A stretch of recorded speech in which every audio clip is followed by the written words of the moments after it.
नमस्कार, मैं हूं संदीप चौधरी। उड़ी हमले के बाद पाकिस्तान को अलग थलग करने में जुटी मोदी सरकार को जबरदस्त सफलता मिलती दिख रही है। पाकिस्तान के इस्लामाबाद में 9 और 10 दिसंबर को होने वाली 19वीं सार्क समिट लगभग रद्द होने के कगार पर है। केंद्र सरकार ने ऐलान कर दिया है कि हिंदुस्तान के प्रधानमंत्री नरेंद्र मोदी बिगड़े हालात में पाकिस्तान नहीं जाएंगे।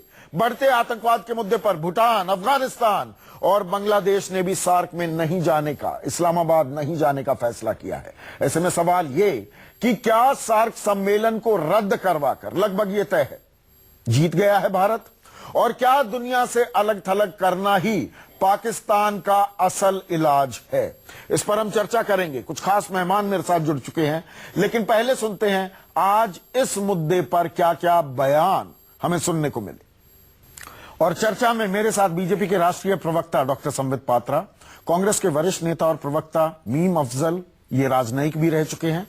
इसके अलावा देश के विदेश सचिव रह चुके शशांक मेरे साथ जुड़ने वाले हैं, और साथ ही साथ वेद प्रताप वैदिक वरिष्ठ पत्रकार हैं। पाकिस्तान उनका आना जाना लगा रहता है, हाफिज सईद से भी मुलाकात कर चुके हैं, वो भी हमारे साथ जुड़ेंगे। लेकिन संबित, सवाल वही जो मनीष तिवारी पूछ रहे थे, जो मैंने पहला बयान सुनाया, कि बात तो एक दांत के बदले पूरा जबड़ा लेने की थी।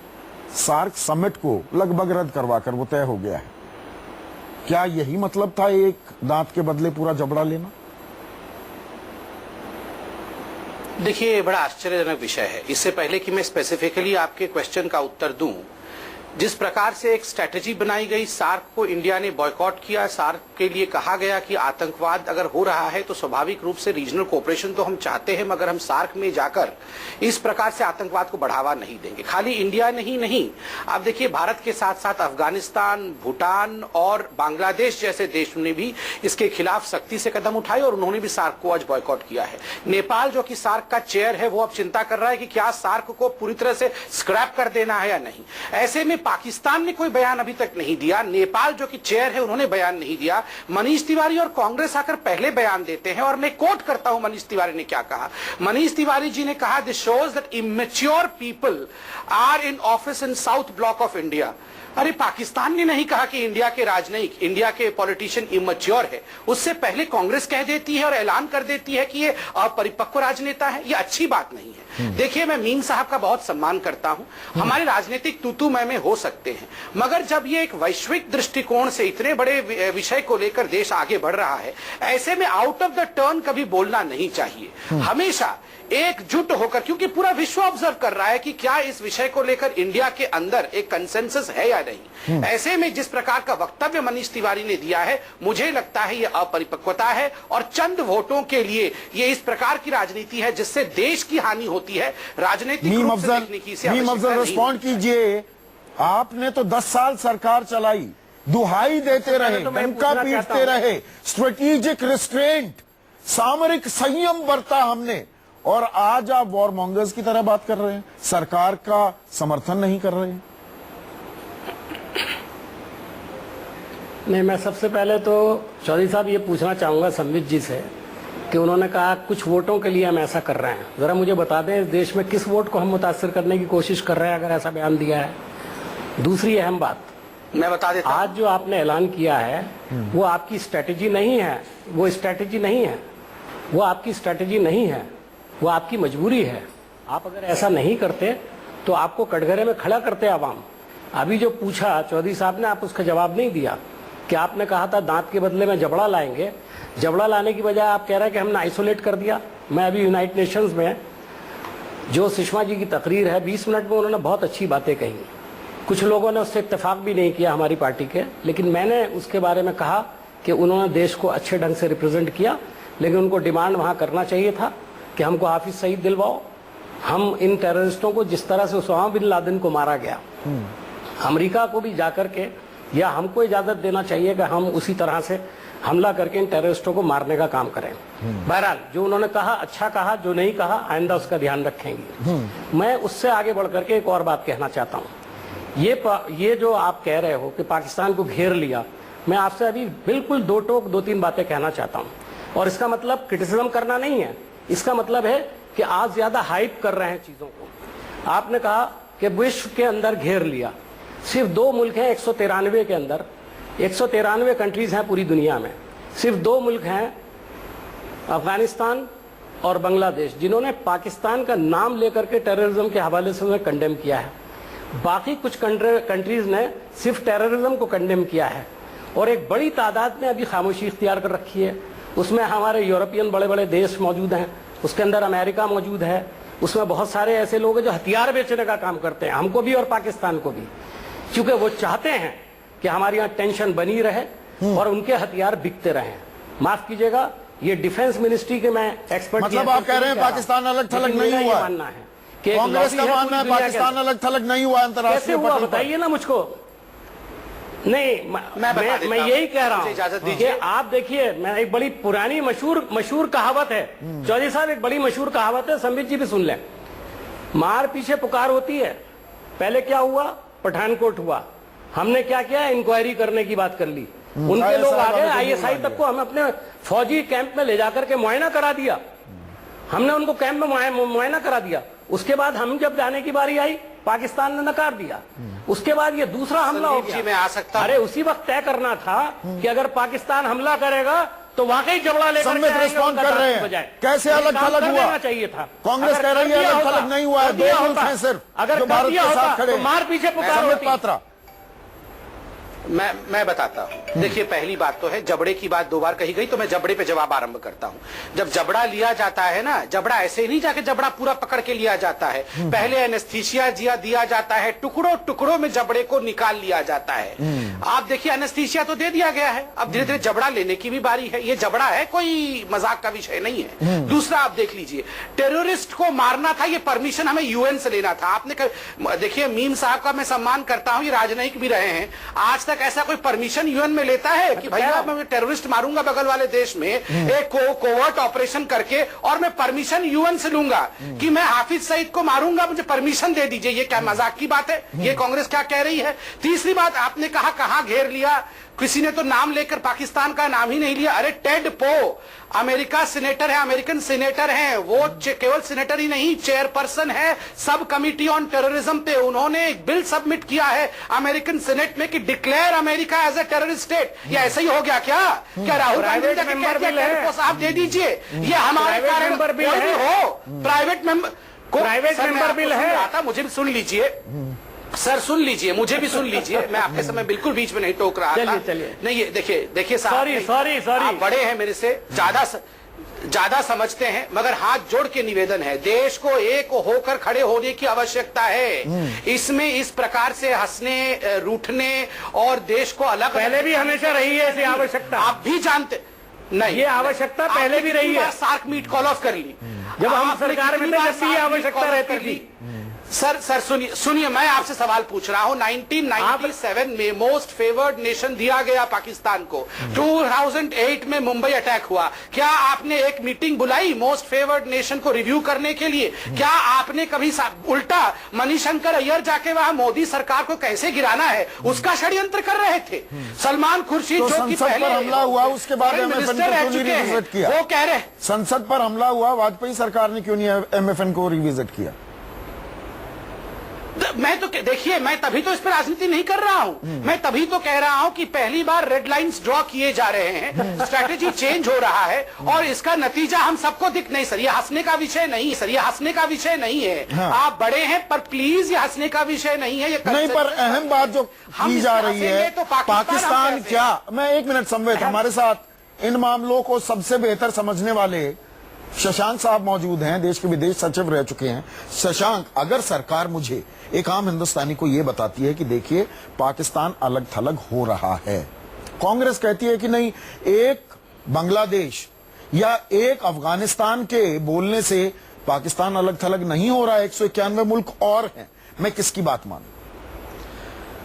आप अभी बात ना माने, क्योंकि जैसे इन्होंने कहा कि धीरे धीरे ये प्रोग्रेशन बढ़ रहा है, पाकिस्तान में भी इसी तरह के विचार आ रहे हैं कि सार्क का मतलब क्या है, ये तो बिल्कुल बेकार ऑर्गेनाइजेशन है और हमारे पड़ोसी देश सार्क से बढ़िया तो शासक हो, BBIN हो, वो ज्यादा काम कर रहे हैं जिनके बारे में हम जानते भी नहीं है। तो हम लोगों के लिए भी ये होना चाहिए और उनके लिए भी ये उनको मालूम है कि चीन से पैसा मिलना है, चीन से हथियार मिलने हैं, चीन से आतंकवादियों के साथ भी अच्छी साठगांठ हो गई है, तो उनको वो ज्यादा फायदेमंद लगता है।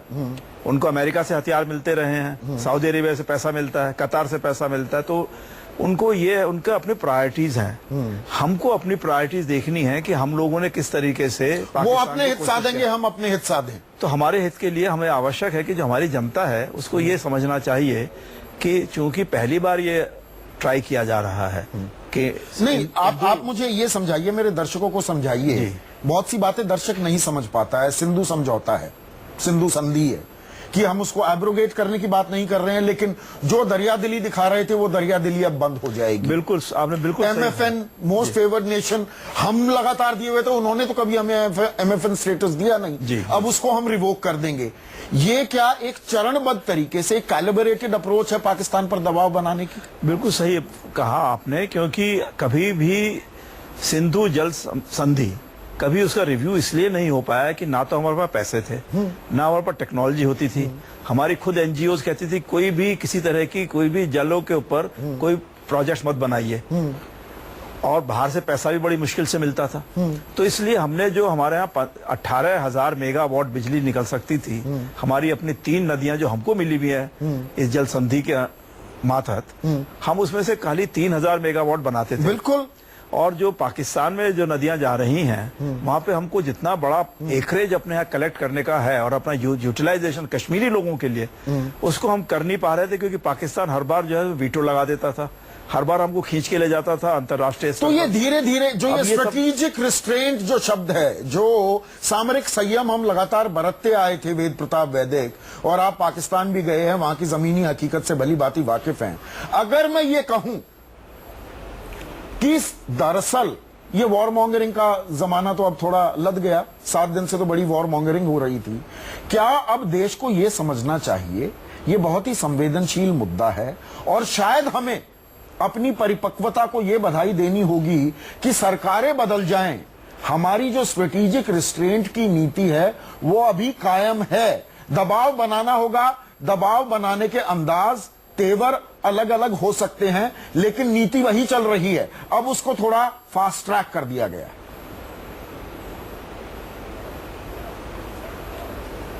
जी, मैं आपकी बात से सहमत हूं। मैं तो ये बिल्कुल नहीं चाहता हूं कि भारत पाकिस्तान के साथ या किसी भी अन्य देश के साथ युद्ध लड़े। युद्ध लड़ने का मैं पक्षधर नहीं हूं, लेकिन हमारी सरकारों से, सिर्फ इसी सरकार से नहीं, पिछली सरकारों से भी मैं पूछता हूं कि आतंकवादियों को खत्म करना क्या युद्ध लड़ना है? बिल्कुल। आप आतंकवादियों के खिलाफ लड़ाई लड़िए, हाँ, और पाकिस्तान की मदद कीजिए। पाकिस्तान को आतंकवादियों ने भारत से ज्यादा तंग कर रखा है। पाकिस्तान की फौज को, उनके गुप्तचर विभाग को, उनकी सरकार को, उनकी जनता को ये समझाइए कि आतंकवादी जितने हमारे दुश्मन हैं उससे ज्यादा तुम्हारे दुश्मन हैं। पर वो उनको पालता पोसता नहीं मार सकते। यहाँ पर फर्क है। वेद प्रताप वैदिक, तुम्हारी राजनीतिक मजबूरियां हैं। यहाँ पर ये फर्क है। तुम हमको दो, हमको मौका दो, हम तुमको ठीक करेंगे। नहीं, मैं इसको आगे बढ़कर कहता हूं, कोल्ड स्टार्ट की बात नहीं कर रहा हूं मैं डॉक्टर संबित पात्रा, पर मुझे यह बताइए कि हमें मालूम है पीओके में कहां पर आतंकी कैंप चल रहे हैं, 21 कैंप कहां चल रहे थे, फिर वो धीरे से शिफ्ट कर दिए, क्योंकि कोल्ड स्टार्ट को तो हमने इनिशिएट नहीं किया। हम आतंकी ठिकानों पर, मैं युद्ध की बात ही नहीं कर रहा हूं, आतंकी ठिकानों पर निशाना साधने से गुरेज क्यों करते हैं? मुझे यह समझाइए। छोड़िए दांत और जबड़े की बातें, ये सुनने में अच्छी लगती है। मैं इसका पूरा साइंटिफिक उत्तर दूंगा, क्योंकि आप साइंटिफिक उत्तर चाहते हैं। मगर पहले मैं बता दूं कि मैं ससम्मान वेद प्रकाश वैदिक जी के बातों से असहमति रखता हूं। पाकिस्तान कभी विक्टिम नहीं है, पाकिस्तान परपिट्रेटर है। जहां तक आपका सवाल है कि हम जो आतंकवादी कैंप है उस पर डायरेक्ट हमला क्यों नहीं करते हैं, हाँ। आप सुन लीजिए, लगभग 17 आतंकवादी कैंप है जो कहा गया है, और वो पीओके में 10 के आसपास है। बट ये कैंप शिफ्टिंग होते हैं, अर्थात ये कैंप आज यहाँ एलिमेंट ऑफ सरप्राइज होना चाहिए ना, तभी तो मैंने कोल्ड स्टार्ट की बात की। सुबह 5 बजे 18 सितंबर को हमला होता है, तो सुबह 9 बजे 10 बजे तक आप स्ट्राइक कर दीजिए। नहीं, सुनिए, आप मेरी बात ध्यान से सुनिए, क्योंकि मैं बहुत इंपॉर्टेंट, यहाँ शशांक जी बैठे हैं, ये इसको पुष्टि करेंगे। आप देखिए, एक मैं बहुत स्पष्ट बात कह रहा हूं कि एक बार शायद जो मैंने अखबारों में पढ़ा कि हिंदुस्तान सरकार ने सोचा था कि हम अटैक कर ले एक बेस पे, पूरी तैयारी हो गई थी, मगर अटैक किया नहीं गया। अगले दिन मालूम पड़ा कि उस बेस पे जहां अटैक होना था वहां स्कूल था, वहां अगर अटैक होता तो छोटे छोटे बच्चे मारे जाते जानबूझकर आतंकियों ने वहां स्कूल बनाया, बच्चों को और महिलाओं को रखा और इस प्रकार का इंटेलिजेंस फ्लोट कराया। ये फ्लोटिंग बेसेस है, तो बहुत ही सोच समझकर इस पर काम करने की आवश्यकता है। लॉन्च पैड अलग होता है, फ्लोटिंग बेसेस अलग होती हैं, तो इस पर बड़ा स्ट्रैटेजिकली काम करने की आवश्यकता है। और अगर काम ये तो करते हैं हमें भी सरकार मालूम है, डिक्लेयर तो फिर हमारी नहीं करेगी। इंटेलिजेंस एजेंसीज क्या कर रही हैं? हम नजर नहीं रखते हैं क्या? मैं सिर्फ यही कहना चाहूंगा कि इस बार सरकार ने निर्णय लिया है कि कोऑर्डिनेटेड, कॉम्प्रिहेंसिव और कैलिब्रेटेड अप्रोच रहेगी। सेना को उन्होंने हक दे दिया पूरे तरीके से कि जो करना चाहे करें। अभी तक भी दिया जाता रहा था, मैं वही तो कह रहा हूं। लेकिन तो फिर यूपीएनडीए में फर्क क्या है? लेकिन ये फर्क तो एक ये है। अच्छी बात है कि हमारी एक कंटिन्यूटी है पॉलिसी। अभी तक जैसे पिछली बार हुआ कि जब पार्लियामेंट पे वो हमला हुआ, तब हमारी सरकार ने पूरी सेना को मोबिलाइज कर 3 दिया। महीने तक बिल्कुल तो किया वो गया। मोबिलाइज जब करा जाता है उस तरीके से सेना को, तो हमारे भी उसमें कई सारे उसमें रिक्वायरमेंट्स होते हैं और डैमेजेस होते हैं, एट्रिशन होता है। अब जो है सेना के ऊपर छोड़ दिया गया है कि जो मर्जी है आप करिए, इसमें अपने निर्णय लीजिए, खाली हम आपको जो मदद चाहिए आप देंगे। दूसरी तरफ हम लोग कर रहे हैं ये सिंधु जल संधि को रिव्यू कर रहे हैं, ट्रेड को रिव्यू कर रहे हैं, सैंक्शंस वगैरह लगाने के मामले को बात कर रहे हैं, आतंकवाद के मसले पर हम पाकिस्तान को अलग थलग करने की बात कर रहे हैं, पूरे दोनों संयुक्त राष्ट्र महासभा में भी, विश्व के बड़े बड़े देशों के सामने भी और अपने पड़ोसी देशों में। मैं एक आखिरी सवाल वेद प्रताप वैदिक आपसे पूछना चाहूंगा। हम अलग थलग कर रहे हैं और करना भी चाहिए, पोल खोल रहे हैं पाकिस्तान की, वो भी करना चाहिए, पाकिस्तान पर दबाव बना रहे हैं मल्टी प्रोंग स्ट्रैटेजी के जरिए, वो भी करना चाहिए, लेकिन सीधे सीधे एक संसद सत्र बुलाकर पाकिस्तान को आतंकी देश घोषित क्यों ना किया जाए?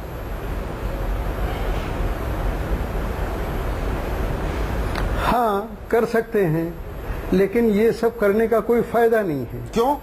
1994 में हमारी संसद ने प्रस्ताव पारित करके जो पाक अधिकृत कश्मीर है उसको भारत का हिस्सा घोषित किया था और उसको लेने के लिए संकल्प किया था, लेकिन ये सब जबानी जमा खर्च है। मेरा कहना यह है कि जब लोहा गर्म हो उस पर चोट करना चाहिए। मैं अंतर्राष्ट्रीय कानून का विद्यार्थी भी रहा हूं और शशांक जी इस बात को जानते हैं कि एक क्लॉज होता है, हॉट परस्यूट, ठेठ तक पीछा करना। जैसे ही उड़ी या पठानकोट का हमला हुआ, हम आतंकवादियों का पीछा करते हुए उनके सोर्स, उनके खास ठिकाने पर पहुंच जाते तो अंतर्राष्ट्रीय कानून का उल्लंघन नहीं करते। बिल्कुल। समुद्र में भी यही होता है, जमीन पर भी यही होता है। भारत ने एक मौका खो दिया, अब भारत को पूरी तैयारी करके रखना चाहिए। और हमने जो अहम सवाल पूछा था, सार्क सम्मेलन रद्द करवाकर क्या जीत गया भारत? कोई और हो, आप ये सुनना चाहेंगे, क्या जीत गया भारत सार्क सम्मेलन रद्द करवाकर? मेरे दर्शकों की हजारों की तादाद में एसएमएस आए हैं 50-50, 50% कहते हैं हम जीत गए, 50% कहते हैं नहीं।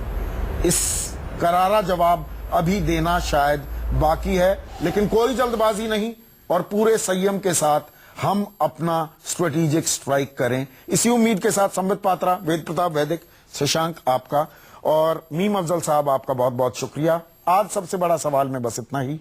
नमस्कार।